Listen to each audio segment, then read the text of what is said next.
Intermittent fasting is the simple practice of introducing periods of not eating or fasting into your daily routine. It can be used to improve health and weight loss. By following this video, you'll have the opportunity to test drive 5 popular fasting methods. By the end of 5 weeks, you'll not only have reaped the health and weight loss benefits, but also discover which fasting method fits your lifestyle the best so you can continue to bring those rewards into your life. Before we get started, I want to take a moment to thank LMNT for sponsoring this video. One of the most valuable benefits of fasting is sustained low blood sugar and insulin levels. Insulin is a nutrient-storing hormone. It fills the immediate energy storage closets in our muscles and liver and moves excess energy into long-term storage found in body fat. When no food nutrients are coming in, as during a fast, insulin's job is easy and its level stays low, encouraging less fat storage. However, those low insulin levels also allow water and electrolytes like sodium, magnesium, and potassium to be excreted by the kidneys. We all know the importance of drinking water, but if we don't also replenish the lost electrolytes, you'll feel less than your best and may experience headaches, fatigue, muscle cramps, and cravings. LMNT takes replenishing electrolytes from being a chore to a treat, especially over the hot summer months. I use LMNT every day and I look forward to it because it tastes so good and I feel so good. According to the FDA, over 70% of sodium in the U.S. diet is consumed from packaged and processed foods. If you follow a healthy diet, you avoid processed foods, drastically reducing your sodium intake. This effect is intensified if you are active, follow a low-carb diet, and practice intermittent fasting. I do all of these things. Last month, I had a full metabolic panel done for my annual physical and found that my sodium level was on the low side of average. I tell you this to illustrate how easy it is to lose salt from heat, exercise, fasting, and not eating processed foods. Right now, LMNT is offering my viewers a free sample pack with any order. That's 8 single-serving packets free with any LMNT order. So you can try them all and pick your favorite. To get yours, go to drinklmnt.com/Dr. Becky, and I will leave that link in the description area for you. All right, let's get you started with the challenge. What you'll be performing are technically time-restricted eating methods because with each one, you will be eating every day. Intermittent fasting is more of an umbrella term that includes fasts lasting longer than a day, which we will not be doing for this challenge. Week 1 is all about easing into fasting. For the first full week, you'll perform a 12-12 fasting routine, which is simply splitting the 24 hours of the day in half. So you'll fast for 12 hours and consume all of your calories for the day within the remaining 12-hour eating window. Now, if you already have fasting experience under your belt, this easy method may feel too easy. If that is you, you can skip ahead to the next method, and I will have a bonus routine for you at the end so you can complete all 5 weeks. If you have never tried fasting or you struggle to feel comfortable with the strategy, 12-12 is the ideal starting point. Use the hours that you sleep to make it even easier. For instance, stop eating 3 hours before bed and then resume eating after 12 hours have passed.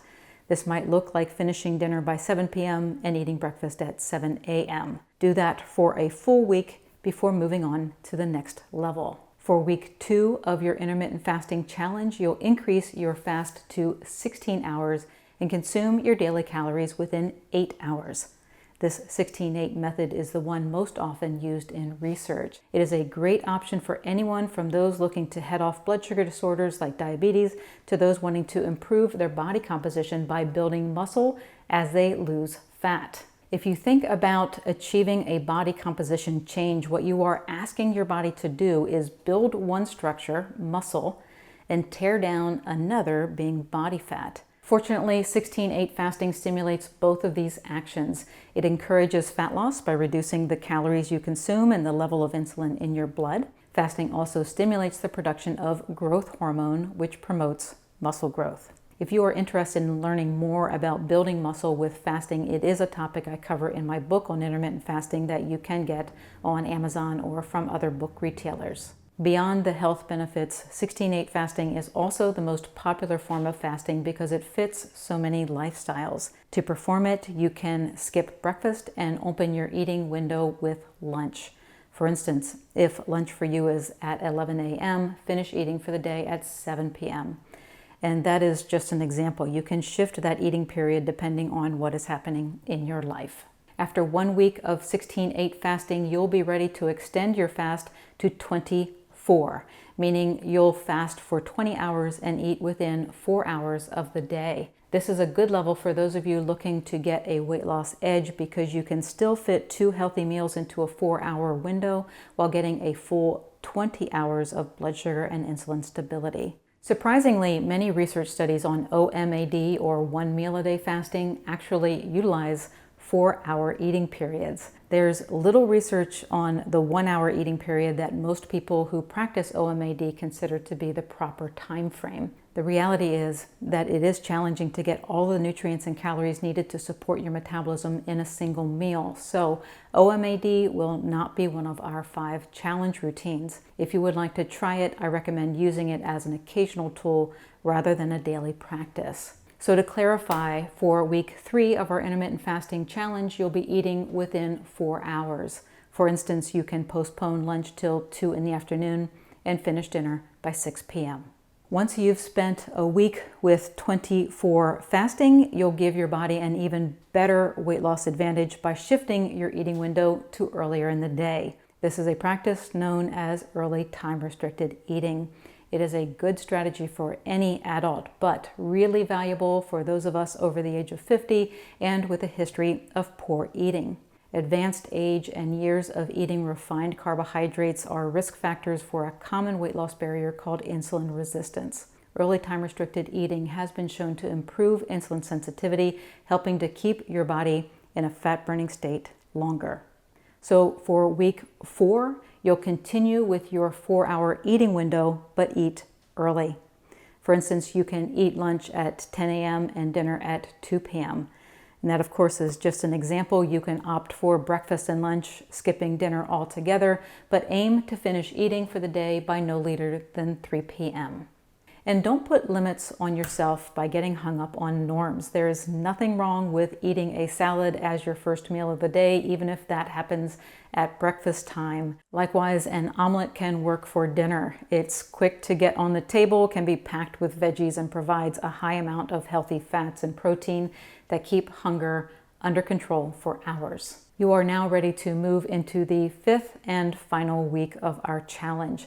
This week, you'll try a variation of fasting known as alternate day fasting. This method is what it sounds like. You will alternate between days of fasting and eating. However, for this final week of the challenge, you'll perform modified alternate day fasting. What that means is that you will get to eat 500 calories on your fasting days.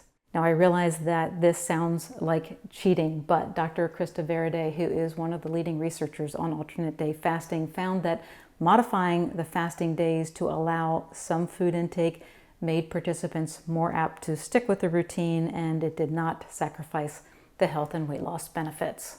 In the research, the eating days had few calorie or food choice restrictions, basically allowing participants to eat freely every other day. I purposely made modified alternate day fasting the final week of our challenge because by this point, you've likely found that making whole food choices has made fasting easier to perform. In other words, while you can look at your alternate day fasting days as free days, you'll be happiest with your results if you stick with healthy foods and skip the processed and refined foods that put your blood sugar on a roller coaster ride, intensifying hunger and cravings. So to be clear, let's take a look at what a week of modified alternate day fasting may look like for you. Since you will be coming off of a week of early time restricted eating, you can eat freely on day 1 of this 5th and final challenge week. Day 2, you'll consume 500 calories for the day. Those calories can be split in any way that you'd like, but you'll likely find that consuming them in 2 small meals timed within a few hours of each other or 1 large meal will be the most satisfying. You'll then finish out the remaining 5 days of the week with this back and forth routine. Okay, I promised earlier that I would include a bonus week for those of you who wanted to skip the 12-12 fasting routine. If that is you, your 5th week of fasting will be full alternate day fasting, meaning that you will consume nothing but non-caloric drinks on your fasting days and eat freely every other day. If we use the pattern from earlier, your complete fasting week will look like this. Days 1, 3, 5, and 7, you eat freely. Days 2, 4, and 6, you consume nothing but water, coffee, or tea. All right, here is a look at the entire 5-week intermittent fasting challenge. Week 1, you'll fast for 12 hours using the overnight hours to your advantage and consume all of your daily calories within the remaining 12 hours. Week 2, you'll immediately up your game, fasting for 16 hours and eating within an 8-hour eating window. Week 3, you'll up your game another notch, extending your fast to 20 hours with a 4-hour eating period. Week 4, you'll break through insulin resistance by shifting the 24 fast that you mastered the week prior to earlier in the day. For this early time-restricted eating week, you'll finish eating by no later than 3 o'clock in the afternoon. For the 5th and final week, you'll shift gears a bit to test drive alternate day fasting. You'll do a modified alternate day fast for your final week, meaning that you will eat 500 calories a day every other day, with the alternate days being free eating days. If you are following the advanced schedule that skipped 12-12 fasting, your final week will be full alternate day fasting, so you'll alternate between no food fasting days and free eating days. Now, all that's left is for you to go for it. Follow this plan and you will go from 0 to expert in just 5 weeks. Bookmark this video right now and come back to refresh your memory, and share the video with a friend and ask them to take this challenge with you. When you complete the 5 weeks, I want to hear from you. Please leave a comment to let us know your experience with the 5 methods and which one turned out to be your favorite. Once again, I want to thank Element for sponsoring this video. Their support allows me to continue to make free videos and challenges like this one for you. I utilize fasting every day and use Element every day to feel my best. You can get a free sample pack with any order by going to drinklmnt.com/Dr. Becky or following the link in the description area. Thanks for watching. Please subscribe to my channel before you go. Have a great rest of your day.